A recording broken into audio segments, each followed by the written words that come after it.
जय श्री कृष्ण भक्तों, आपका स्वागत भागवत महापुराण की गाथा में। हम पंचम स्कंद का 10वां अध्याय का विश्राम कर चुके हैं। आज प्रभु की कृपा से पंचम स्कंद का 11वें अध्याय का पान करेंगे। वसुदेवं सुतं देवं कंसचारूरमर्दनं देवकी परमानन्दं श्रीकृष्ण वन्दे जगद्गुरु। श्रीकृष्ण शरणं गोपाल शरणं श्रीकृष्ण शरणं गोपाल शरणं मेरे बाके बिहारी नंद लाल शरणं मेरे बाके बिहारी नंद लाल शरणं श्री कृष्ण शरणं गोपाल शरणं श्री कृष्ण शरणं गोपाल शरणं मेरे बाके बिहारी नंद लाल शरणं मेरे बाके बिहारी नंद लाल शरणं श्री कृष्ण शरणं गोपाल शरणं श्री कृष्ण शरणं गोपाल शरणं मेरे बाके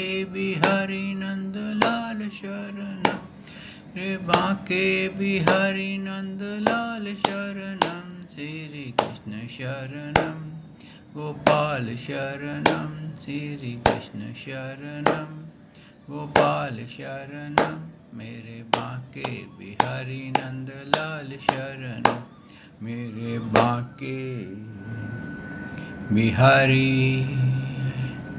नंद लाल शरणं। बोल भगवान श्री कृष्ण की जय, श्री नंद के लाला की जय, श्री देवकी नंदन श्री कृष्ण की जय, श्री द्वारकाधीश भगवान श्री कृष्ण की जय। बोल देवादिदेव पूर्ण ब्रह्म भगवान श्री कृष्ण की सदा ही जय। जय श्री कृष्ण भक्तों, आपका स्वागत है भागवत महापुराण की गाथाओं में। भक्तों, ये केवल एक ग्रंथ ही नहीं है,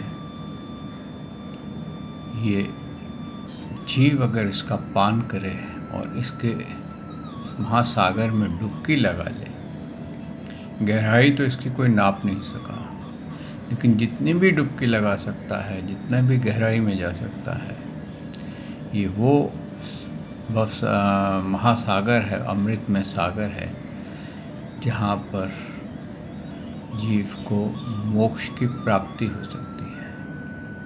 ये मोक्ष का ग्रंथ है। केवल अंतर यह है, इसको आप कैसे समझते हैं और समझ करके अपने बंधन और इस मायामय संसार से आप कैसे पार पाते हैं। इसके लिए आपको गुरु की आवश्यकता पड़ सकती है। अगर ऐसा नहीं है कि आवश्यक ही गुरु हो, अगर आप ध्यान से पढ़ें और इसको समझें, और जहाँ पर भी आपको कोई लगे कि ज्ञानी है, ये भागवत के बारे में कुछ मेरे से वार्तालाप कर सकता है, वहाँ आप अपने प्रश्न पूछें, तो यकीन मानो भक्तों, आपके बहुत सारे जो विकार हैं, बहुत सारे जो आपके कष्ट हैं, बहुत सारी जो चिंताएं हैं, वो क्षण भर में ही समाप्त हो सकती हैं। इसीलिए भागवत जी को ग्रंथ नहीं कहा गया है, इसको भगवान की शब्द में मूर्ति कहा है, क्योंकि भगवान जब जा रहे थे, अपने साधाम जा रहे थे, तो उद्धव ने पूछा था कि आप जा रहे हैं, अब आपका रूप कैसे देखेंगे लोग, कैसे आपको जानेंगे, और धर्म जो है वो अलोप हो जाएगा। तो भगवान ने अपने आप को शब्द में मूर्ति बना करके अपनी शक्तियों को, जो उद्धव जी को भागवत दिए थे, उसमें विराजमान कर दिया। तो ये भगवान की शब्द में मूर्ति है। इसलिए कहा है इसको, जो ये देखता है कि ये पुस्तक है तो उसकी दोष दृष्टि होती है, यह ग्रंथ है। लेकिन जो इसको ये देखता है कि साक्षात भगवान ही है, उन्हीं का रूप है, तो वो इसका अमृत पान सरलता से कर लेता है। भक्तों, ये अकेला ही ग्रंथ ऐसा है जो आपको भक्ति, ज्ञान, वैराग्य और तप प्रदान करता है। बाकी कोई ग्रंथ नहीं प्रदान करता। और भक्ति, ज्ञान, वैराग्य और कोई तप जब जिस व्यक्ति को मिल जाता है, उसके लिए मोक्ष का द्वार खुल जाता है। जैसे गीता में कहा है, तो सर्व धर्मों का परित्याग कर दे, केवल एक मेरा नाम जप, केवल मेरी शरण आ जा। तू पापियों से भी महापापी भी अगर होगा तो मैं तेरे को उससे पार लगा दूंगा, अपने धाम में पहुंचा दूंगा, जहाँ काल की दाल नहीं गलती, यानी कि जीवन मृत्यु यहाँ पर समाप्त हो जाते हैं, उनका अंत हो जाता है, वहाँ पर समय नहीं चलता है। तो भक्तों, दूसरा यहाँ पर क्या है कि भरत जी ने, आपने श्रवण किया कि भरत जी ने रघुगण को तब उपदेश किया जब उसने उनके श्री चरणों में माथा टेका और ज्ञान की भिक्षा मांगी थी। ऐसे ही भक्तों, अगर आपको ज्ञान आता हो तो हर जगह उस ज्ञान को नहीं बांटना चाहिए। कई लोग इसको बोलते हैं कि ये सीक्रेट ज्ञान होता है, इसको सिर्फ अधिकारी पुरुषों को देना चाहिए। लेकिन क्या होता है कि मानव हर कोई अधिकारी है, लेकिन वो अधिकारी श्रेष्ठ है जो सुनने की इच्छा रखता हो। और जो सुनने की इच्छा नहीं रखता हो, सिर्फ कई लोग इसलिए ज्ञान देने लग जाते हैं ये बताने के लिए कि मैं बहुत ज्ञानी हूँ, मेरे को भगवान की बहुत भक्ति प्राप्त है। तो ऐसा नहीं करना चाहिए। और इसके नियम हैं। अब आप कहेंगे आपका अपलोड आता है तो आपका क्या नियम है? मेरा अपलोड आता है तो मेरा अपलोड जो है भक्तों वही सुनता है जो इच्छुक होता है। आप देखिए फिल्मों के अपलोड्स, उनके कई लाखों व्यूअर्स होते हैं और कईयों के कई सब्सक्राइबर्स होते हैं, लेकिन हमारे प्रभु की कृपा से ये वीडियो को वही देखता है, वही सब्सक्राइब करता है जो भगवान का भक्त होता है, जिसको भगवान के बारे में ज्ञान की आवश्यकता होती है। तो उस नियम से मैं कवर्ड हो जाता हूँ कि मैं सबको जा कर के नहीं कहता। जो सुनना चाहता है वो सुनता है, जिसको नहीं अच्छा लगता है वो बंद कर देता है। लेकिन कहने का तात्पर्य ये है कि कई बार जैसे किटी पार्टी होती है, कोई पार्टियाँ होती हैं, वहाँ पर कई औरतें बड़े बड़े ज्ञान सभा में जा कर के और आकर के अपना व्याख्यान करती हैं। कई मानव पुरुष भी व्याख्यान करते हैं कि हम बड़े ज्ञानी हैं, बहुत ज्ञान बांटते हैं कि ऐसा नहीं, ऐसा करना चाहिए, इंद्रियों को ऐसे कंट्रोल में करना चाहिए, बहुत कुछ कहते हैं, भगवान का ये रूप है, भगवान का वो रूप है। तो वहाँ पर कोई उनके बात का सुनने वाला इच्छुक प्यासा नहीं होता है। वहाँ सब कहते हैं ना, हंसी टाइम पास वाले होते हैं। इसलिए भक्तों, ये ज्ञान गोपनीय भी है, लेकिन उसके लिए खुला है जो इच्छुक हो। उसके लिए कोई गोपनीय नहीं है, उसको कोई गुरु का ऐसा नहीं है कि भाई गुरु के मुख से ही पहले सुनेगा और फिर अधिकारी बनेगा। नहीं, कभी भी कहीं भी इसका ज्ञान आप पान कर सकते हैं। बिल्कुल वैसे है, आप प्यासे को प्यास लगी है, नदी बह रही है, वो जा कर के पानी पी सकता है। जिसको नहीं लगी है वो नहीं पिएगा। तो भक्तों, ऐसे ही रघुगण ने जब भरत जी से बहुत प्रार्थना की और यहाँ तक कहा कि मेरे से आपका अपराध हुआ, मुझे मालूम नहीं था आप ज्ञानी हैं, आप साधु हैं। तब जाकर के भरत जी ने उसको उपदेश देना शुरू किया। आइए भक्तों, आज पंचम स्कंद का 11वें अध्याय राजा रघुगण को भरत जी का उपदेश, इसका पान करते हैं। सच्चिदानंद रूपाय विश्वोत्पत्ते आदि हेतवे तापत्रय विनाशाय श्री कृष्णाय वयं नमो नमः। श्री कृष्णाय वयं नमो नमः। श्री कृष्णाय वयं नमो नमः। श्री कृष्णाय वयं नमो नमः। बोल भगवान श्री कृष्ण महाराज की जय।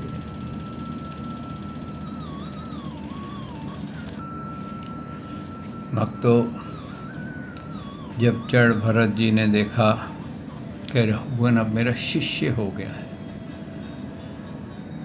तब उन्होंने उसको, कहते हैं ना, थोड़ा झाड़ दिया, थोड़ा उसको डांट दिया। क्या कहा? राजन, तुम अज्ञानी होने पर भी पंडितों के समान ऊपर ऊपर का तर्क वितर्क बात कर रहे थे, इसलिए श्रेष्ठ ज्ञानियों में तुम्हारी गणना नहीं हो सकती। तत्वज्ञानी पुरुष इस अविचार सिद्धि स्वामी सेवक आदि व्यवहार को तत्व विचार के समय सत्य स्वरूप स्वीकार नहीं करते। क्या कह रहे हैं? पहले क्या कहा उन्होंने? जब तक वो राजा था, भैया तू राजा है, मैं प्रजा हूँ, और अगर तू जैसा कहता है मैं तेरा कार्य करता हूँ, या तू मेरे को सुधार नहीं सकता है क्योंकि मैं टेढ़ा ही हूँ। जैसे ही अब वो गुरु बने तो उन्होंने सीधा ही अटैक किया कि तू तो अज्ञानी है और बातें करता है जैसे कि तू बहुत बड़ा ज्ञानी है, इसलिए तो अपने आप को सोचता है कि मैं श्रेष्ठ ज्ञानियों में बैठ कर के मेरी गणना हो, ज्ञान चर्चा में मेरे को उच्च स्थान मिले, तो तू भूल जा, तेरे को कुछ नहीं आता है। तेरे को तो सिर्फ, कहते हैं ना कि जैसे तोता सीख लेता है कुछ, तो तोते को ज्ञान नहीं होता, वो आपके शब्द बोलता है, तो वैसे ही शब्द बोलता है। लौकिक व्यवहार के सामने ही वैदिक व्यवहार भी सत्य नहीं है। अब यहाँ पर उन्होंने एक भेद खोला है कि सांसारिक व्यवहार के मुताबिक के कारण जो वैदिक व्यवहार है वो भी सत्य नहीं है। क्यों? कि लौकिक व्यवहार क्या है? लौकिक व्यवहार हमारा रोज़मर्रा के कार्य जो हम इंद्रियों से कर रहे हैं, और जो हमारे आज का जैसे दिन निकल गया, तो कि क्या होता है, ये दिन निकलने के बाद क्या हो गया? स्वप्न बन जाता है। तो ये सत्य नहीं है। सत्य क्या है? जो इस पल हम बात कर रहे हैं, खड़े हैं, ये सत्य है।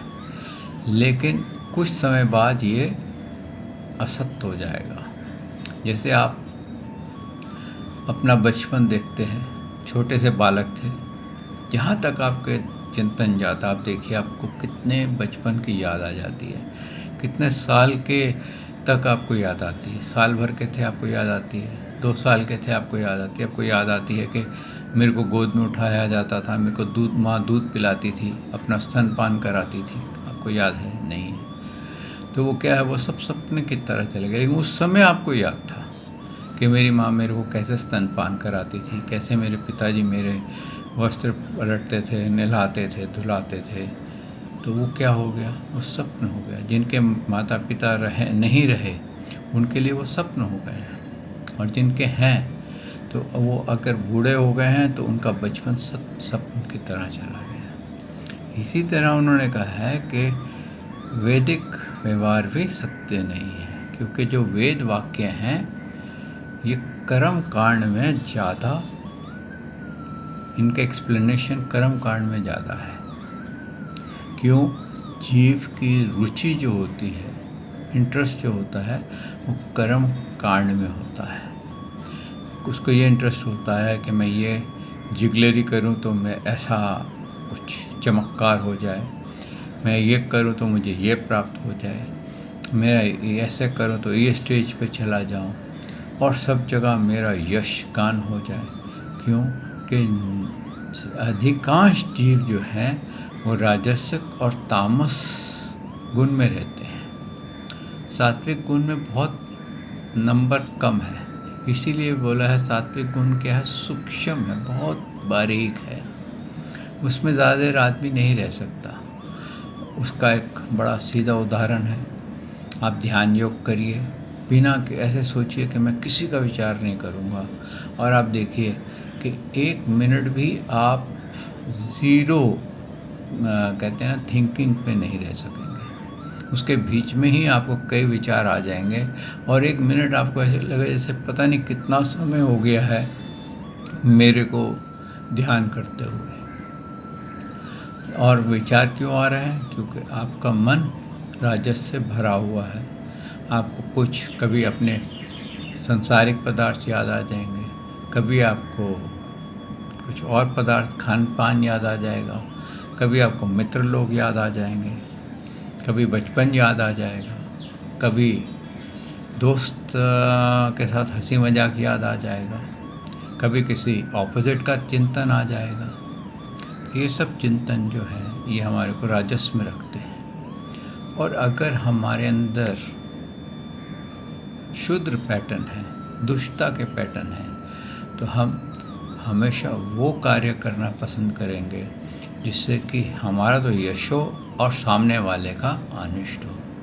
जैसे कि कई होते हैं वो बिना किसी कारण वजह से ही मुकदमे लड़ते रहते हैं, क्योंकि उनको आदत पड़ गई है कि दूसरे को तंग करके रखना। कई आदमी ऐसे होते हैं कि आप चल रहे हैं मार्ग में, मेरे साथ एक पर्सनल है ने देखा, मैं ट्रेन में जा रहा था, एक भिखारी भीख मांग रहा था, साइड पे बैठा हुआ था, और एक आदमी ने कुछ उसने उसको कहा नहीं, बस बिल्कुल के पीछे था और उसको जाकर के टांग मार दी, ज़ोर से टांग मार दी, और वो झिल्लाया, क्यों मारी है? बजाय इसके एक और मार दी और नीचे उतर गया, और बाद में बुड़बड़ाने लगा कि मेरे को इनको देख करके क्रोध आता है। अब बताइए, इसको कहते हैं तामस विचार, कि हम बिना मतलब ही दूसरे का अनिष्ट करने के लिए उतारू हो जाते हैं। इसी कारण उन्होंने आके क्या कहा है, अधिकारग्रस्तोचित यज्ञ विधि के विस्तार में ही व्यस्त रहते हैं, यानी कि अपना ग्रस्त जीवन को बढ़ाने में ही लगे रहते हैं। राजा भी क्या करता है कि अपना राज्य पाट बढ़ाने को ही लगा रहता है, हर तरह से चाहता है मेरा राज्य बड़ा हो जाए, मेरे यहाँ ऐसे ऐश्वर्य आराम हो जाए। तो इसी तरीके से उन्होंने कहा है कि ये सब चीज़ें अज्ञानता के कारण होती हैं। राग द्वेष दोषों से रहित विशुद्ध तत्व ज्ञान की पूरी अभिव्यक्ति प्राय उनमें भी नहीं है, जिससे ग्रस्तोचित यज्ञ आदि कर्मों से प्राप्त होने वाले स्वर्ग आदि सुख स्वप्न के समान हैं नहीं जान पड़ते। उस तत्व ज्ञान कराने में साक्षात उपनिषद वाक्य भी समर्थ नहीं है। देखिए क्या है इसमें, क्या कहा गया है कि ये कहा गया है कि जो उपनिषद है, उपनिषद क्या है, 1 लाख उपनिषद है, उसमें से 80,000 कर्म कांड के हैं, 16,000 उपासना के हैं और 4,000 उसमें मोक्ष के हैं। तो आप बताइए कि 1 लाख आदमियों में 4,000 आदमी, यानी कि 100 आदमी में 4 आदमी जो हैं वो ज्ञान को जानते हैं, तो बाकी जो 96 आदमी हैं वो ज्ञान को नहीं जानते हैं। तो वो 4 आदमी क्या उनको 100 आदमी को या 1 लाख आदमी को ज्ञान दे सकते हैं? तो क्या होगा, मेजॉरिटी किधर है? मेजॉरिटी राजसिक है, यानी कि वो कर्म कांड के साथ है। तो भेड़ चाल किधर चलेगी? कर्मकांड के साथ कि भाई ये व्यापार ऐसा भाग रहा है, रैट रेस हो जाएगी, ये इतना कमा रहा तो मैं भी इतना कमाऊँ, इसको ये गाड़ी मिली है तो मेरे को भी ये मिलनी चाहिए। तो रैट रेस में वो लग जाएगा और उसका नतीजा क्या होगा, वो जो 4% हैं जो कि मोक्ष मार्ग में लगे हुए हैं, उनके अंदर भी संग दोष लग सकता है। उनकी एनर्जी आप में नहीं आने के बहुत रेयर चांस है, पर आपकी नेगेटिव एनर्जी उनके पास ट्रांसमिट हो सकती है और वो 4% भी ख़त्म हो जाएंगे। तो इसीलिए उन्होंने ये कहा है कि ये जो उपनिषद हैं ये भी, इनमें भी समर्थ नहीं है किसी को ज्ञान कराने के लिए, ये भी वीक हो जाते हैं क्योंकि इसमें अधिकांश राजसिक ज्ञान वाले ज़्यादा हैं। ज़्यादा लोग सांसारिक वस्तुओं को पाने के लिए भटकते हैं। और आप देख लीजिए ये संसार में क्या हो रहा है, हर एक कोई कुछ कहें, आप अगर अधिक शांति पूछिए, कुछ शांत और प्रसन्न है, आपको बहुत रेयर कोई ऐसा इंसान मिलेगा जो कि शांत भी हो और प्रसन्न भी हो। हर कोई के अंदर भाग दौड़ लगी हुई है, चिंता लगी हुई है, किसी को गृहस्थ की चिंता है, किसी को व्यापार की चिंता है, किसी को अपने बच्चों की चिंता है, किसी को बेटी की चिंता है, किसी को अपनी वाइफ की चिंता है, किसी को अनेक चिंता लगी। और इसी चिंताओं के कारण अनेकों रोगों का जन्म स्थान है। ये चिंताएं जो हैं ये हमारे शरीर के रोगों का उद्गम स्थान है, यानी कि जहाँ से ये पैदा होते हैं। कि चिंता कहते हैं, चिंता चिता समान है, तो चिंता ही हमारे को रोगों की तरफ ले जाती है। हाई टेंशन हो जाती है तो क्या होता है, हार्ट अटैक होता है, ब्लड प्रेशर होता है।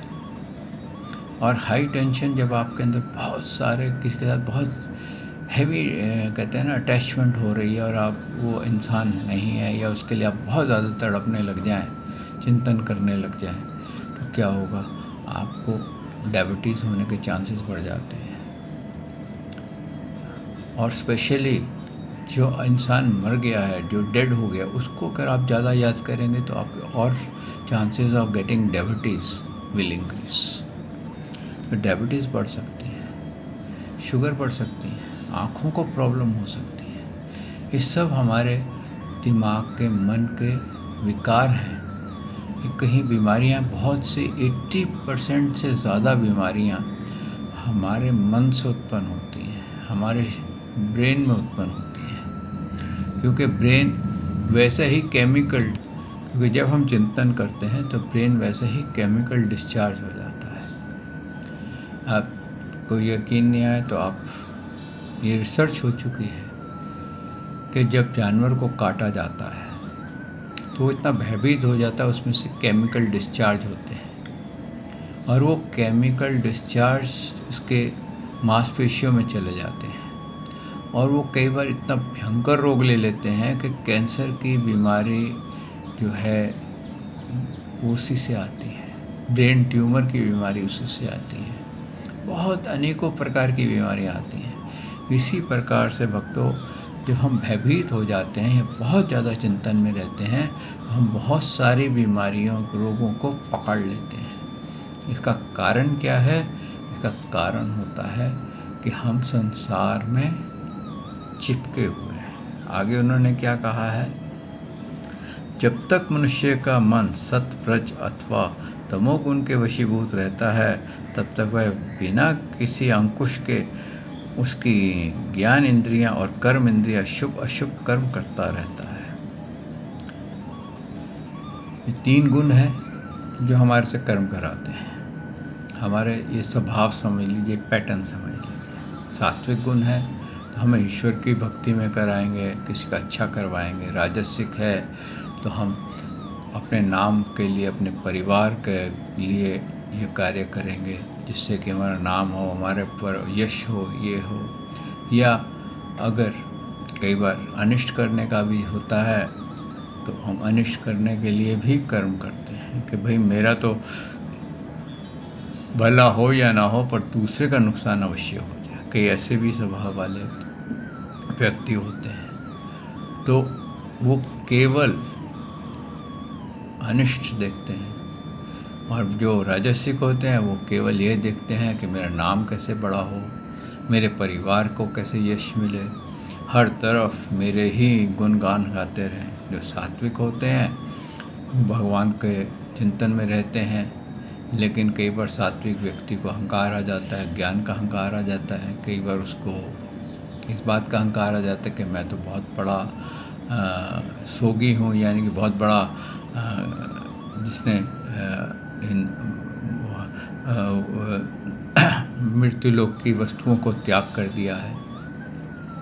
तो इस तरह से मैंने सेक्रीफाइस कर रखी हैं सब वस्तुएं। मैं हर प्रकार से एक उच्च मानव हूँ। हाँ, मेरे जैसा कोई त्यागी नहीं है। अपने मन में ही भले वो कहता है, लेकिन वो अहंकार उसको ले डूबता है। ये मन वासनामय विषय सद्गुणों में प्रेरित विकारी और भूत एवं इंद्रिय रूप 16 कलाओं से मुख्य है। ये भिन्न भिन्न नामों से देवता और मनुष्य आदि रूप धारण करके शरीर की उपाधियों के भेद से जीव की उन्मत्ता और अधम्मता कारण होता है। क्या कह रहे हैं कि भिन्न भिन्न नामों देवता मनुष्य आदि रूप धारण करके शरीर रूप उपाधियों के भेद से जीव की उन्मत्ता और अधमता का कारण होता है। यह माया में मन संसार चक्र में चलने वाला है। यही अपने देह के अभिमानी जीव से मिलकर उसे कालक्रम से प्राप्त हुए सुख दुख और इससे व्यतिरिक्त मोह रूप अवश्यंभावी फलों की अभिव्यक्ति कराता है।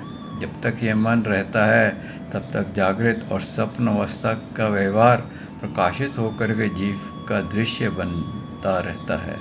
इसलिए पंडित जन मन को ही त्रिगुण अधम संस्कार का और गुणातीत परमोत्कृष्ट मोक्ष पद का कारण मानते हैं। यहाँ पर उन्होंने ये भेद खोल दिया है कि ये जो मन है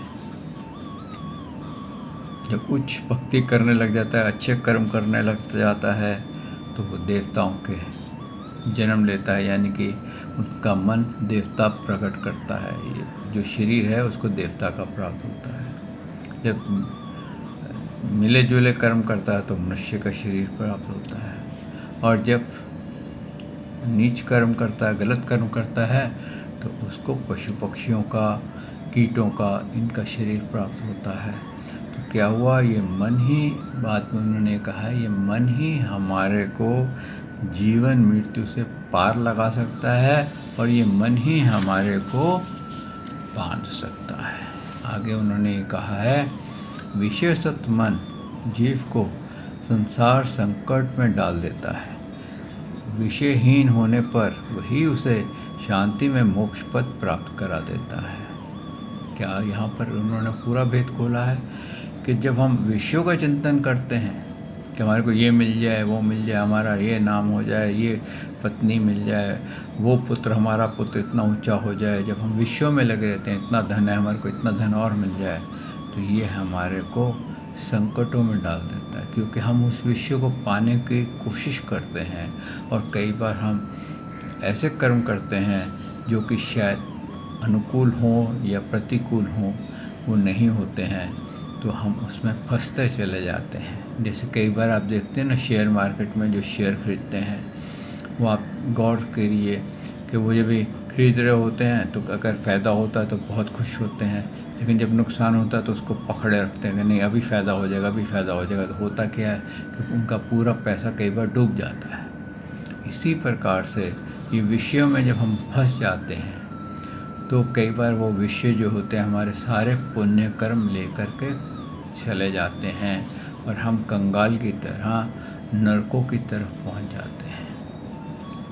आगे क्या कहा है, जिस प्रकार घी से भीगी हुई बाती खाने वाले दीपक से तो धुआं की शिखा निकलती रहती है, और जब घी समाप्त हो जाता है तब वह अपने कारण अग्नि तत्व में लीन हो जाता है। इसी प्रकार विषय और कर्मों में सत हुआ मन एक तरह तरह की वृत्तियों का आश्रय लिए रहता है, और इनसे मुक्त होने पर वह अपने तत्व में लीन हो जाता है। यहाँ पर उन्होंने मोक्ष का मार्ग बता दिया कि हम जब तक विषयों में असत रहते हैं तो हमारे मोक्ष के द्वार बंद रहते हैं, लेकिन जैसे ही हम विषयों से हट जाते हैं, जैसे कि दिए की बाटी होती है, जैसे उसमें वो तेल या घी समाप्त हो जाता है तो आप देखते हैं ना, बाती भी जल के भस्म हो जाती है। तो इसी प्रकार जब हमारे विषय समाप्त हो जाते हैं तो हम ओरिजिनल तत्व में क्या है हमारा, श्री कृष्ण, और हम श्री कृष्ण के अंदर उनके धाम में पहुंच जाते हैं। और ये इसीलिए पहुंचते हैं कि हमारे को विषय असत नहीं कर सकते, यानी कि हमारे को अट्रैक्ट नहीं कर पाते। आइए भक्तों, यहाँ वाणी को विश्राम देते हैं। कल प्रभु ने चाहा तो इसके आगे मैं आपकी सेवा में हाजिर होऊंगा। श्री कृष्ण शरणम गोपाल शरणम, श्री कृष्ण शरणम गोपाल शरणम, मेरे बांके बिहारी नंदलाल शरणम, मेरे बांके बिहारी नंदलाल शरणम, श्री कृष्ण शरणम गोपाल शरणम, श्री कृष्ण शरणम गोपाल शरणम, मेरे बांके बिहारी नंदलाल शरणम, मेरे बांके बिहारी नंदलाल शरणम। बोल भगवान श्री कृष्ण की जय, श्री नंद के लाला की जय, श्री देवकी नंदन श्री कृष्ण की जय, द्वारकाधीश भगवान श्री कृष्ण की जय। बोल देवादिदेव पूर्ण ब्रह्म भगवान श्री कृष्ण की सदा ही जय। जय श्री कृष्ण भक्तों।